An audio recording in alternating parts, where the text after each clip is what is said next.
Buenas clase, os voy a explicar cómo he hecho el presupuesto de tesorería 6. Lo tenéis ya aquí resuelto. Bueno, tenéis también, os he pasado el enunciado y tenéis la solución, pero hay algunas dudas sobre cómo lo he resuelto. Entonces lo que vamos a hacer es, bueno, os voy a ir explicando de dónde me salen los números. Entonces, teníamos por un lado los cobros y por otro lado los pagos. Cobros tenemos únicamente la parte de ventas, no tenemos ningún otro tipo de cobro, al menos en explotación. Entonces, nos tenemos que fijar aquí lo que nos dice el enunciado, y es que tenemos al contado, por ejemplo, en el mes de enero estaríamos percibiendo de las ventas de 240.000, un 25% al contado, y por ese 25% al contado tenemos un descuento del 2%. Entonces, ¿qué hacemos? Seleccionamos los datos de enero, los 240.000, multiplicamos por el 25% y ahora restamos, que sería hacer la misma operación, 240.000 por el 25%, el 2% de ese importe. ¿Sí? Entonces sería, o lo hacemos tal cual lo tenéis ahí en pantalla la fórmula, o si no también podríamos haber hecho multiplicar, una vez que multiplicamos los 240.000 por el 25%, podríamos haber multiplicado por el 98% y así ese 2% ya aparecería, digamos, disminuido. Una vez que tenemos el importe de enero, pues no tenemos más que coger y arrastrar, ¿sí? Hasta el último de los meses. ¿Qué vamos a cobrar también en enero de ventas? El 35% de las ventas correspondientes a diciembre. Entonces no tenemos más que seleccionar las ventas de diciembre, 220.000, por el 35%, o si le habéis puesto una celda aparte, como he hecho yo, seleccionáis, lo fijáis con los dólares y ya podemos arrastrar tranquilamente hasta el final. Y por último, estaríamos cobrando en enero también el 40% de los importes de noviembre, porque nos dice que son a 60 días, concretamente mediante letras. Entonces, cogeríamos las ventas de noviembre, los 150.000, y por el 40% o por la celda donde hayáis introducido ese 40%. Y lo mismo, arrastramos hasta abril. Como ya tenemos la plantilla preparada, automáticamente nos hace el sumatorio de los cobros al contado, a 30 días y a 60 días. Entonces ya tendríamos calculado cuál es el total de cobros por explotación. Con las compras, pues muy similar. Nosotros introducimos el importe de las compras, tenemos aquí arriba, y lo mismo, tenemos al contado, vamos a pagar el 20% de las compras realizadas en enero. Entonces pinchamos sobre los 200.000 de las compras de enero y por el 20% y arrastramos. A 30 días, ¿qué tenemos para pagar? Las compras realizadas en diciembre, en este caso 300.000. Entonces, multiplicamos 300.000 por el 50% o la referencia de la celda donde tengamos ese 50% y lo mismo, arrastramos ya hasta el último de los meses.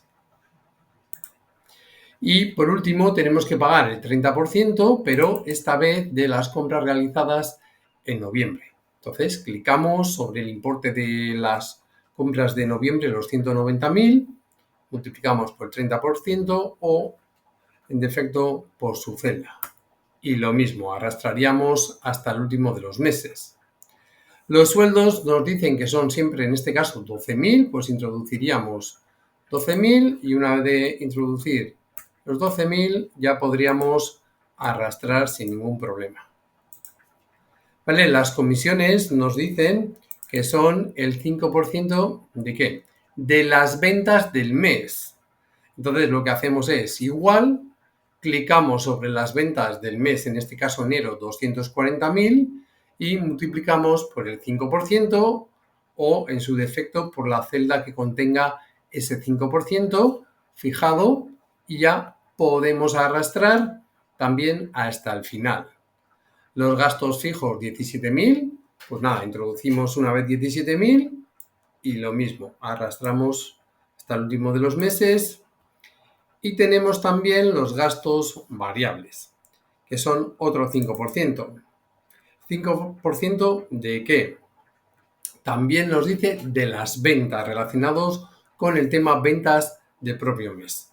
Entonces, como estamos en enero, pinchamos, ya veis, en las ventas de enero, 240.000 y multiplicamos o bien directamente por el 5% o por la celda donde tengamos el dato. Y lo mismo, ya sería coger y arrastrar hasta el final. Vale, entonces tenemos un tema que es el del IVA. Entonces, os lo voy a colorear aquí diferente, para que veáis. Vale, pues tenemos entonces el IVA repercutido y el IVA soportado. Entonces, ¿de dónde sale el IVA repercutido? Nosotros tenemos aquí en octubre, noviembre y diciembre las ventas realizadas. Entonces, el IVA siempre se paga a trimestre vencido, con lo cual el IVA que tenemos de octubre, noviembre y diciembre tocaría sí o sí, que sería el anual, pagarlo en enero, desde el 25 de enero. Entonces, tenemos que coger todas las facturas emitidas, que en este caso únicamente tenemos ventas. Pudiera ser que tuviéramos también, si hubiéramos vendido algo de inmovilizado, podríamos también tener en la parte de inversiones, de cobros de inversiones. En este caso no lo hay, simplemente tenemos ventas de aquello a lo que nos dedicamos. Entonces, claro, en estos importes de 125.000, 150.000, 220.000, está ya incluida la parte del IVA, o sea, ese es el total de la factura. Entonces, nosotros ahora tenemos que desglosar y obtener cuánto es la cuota. Entonces, para obtener cuánto es la cuota, lo primero que vamos a hacer es sacar la base imponible. Entonces, para ello, para obtener la base imponible, dividimos entre 1,21. Entonces, hago la suma de los importes de octubre, noviembre y diciembre, divido entre 1,21 y eso sería la base imponible. Y ahora, para saber cuánto corresponde de cuota de IVA, multiplico por 0,21. Entonces lo podemos hacer en una única fórmula. Y ya tendría que el IVA repercutido serían 85.909. Lo mismo con el soportado. Sumo todas las compras realizadas, 160.000, 190.000, 300.000. Si tuviera alguna compra de inversiones, de inmovilizado, también lo tendría que sumar, en este caso no hay. Dividimos entre 1,21 para obtener la base imponible y ahora ya para obtener la cuota por 0,21. Y ya tenemos cuánto es el IVA soportado. Tenemos, en este caso, más soportado que repercutido. Eso significa que tendríamos a compensar para el trimestre siguiente la diferencia, ¿vale? La resta de los 112.810 con los 85.909. Por tanto, en este trimestre ya veis que aquí lo que sería el pago del anterior no tendríamos nada por el hecho de que sale negativo, Si hubiera sido al revés, que el repercutido es mayor que el soportado, haríamos la resta y pondríamos la diferencia aquí. ¿Sí? Pero en este caso, como sale a devolver, pues nada. Vale.